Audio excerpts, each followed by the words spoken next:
اور ہم ہی نے تم کو ابتدا میں مٹی سے پیدا کیا، پھر تمہاری شکل و صورت بنائی، پھر فرشتوں کو حکم دیا کہ آدم کے آگے سجدہ کرو، تو سب نے سجدہ کیا لیکن ابلیس کہ وہ سجدہ کرنے والوں میں شامل نہ ہوا۔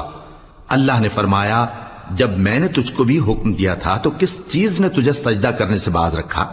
اس نے کہا کہ میں اس سے افضل ہوں، مجھے تو نے آگ سے پیدا کیا ہے اور اسے مٹی سے بنایا ہے۔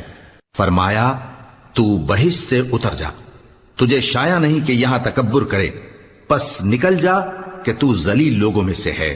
اس نے کہا کہ مجھے اس دن تک مہلت عطا فرما جس دن لوگ قبروں سے اٹھائے جائیں گے۔ فرمایا اچھا، تجھ کو مہلت دی جاتی ہے۔ بولا کہ مجھے تو نے گمراہ کیا ہی ہے، میں بھی تیرے سیدھے رستے پر ان کو گمراہ کرنے کے لیے بیٹھوں گا، پھر ان کے آگے سے اور پیچھے سے اور دائیں سے اور بائیں سے غرض ہر طرف سے آؤں گا اور تو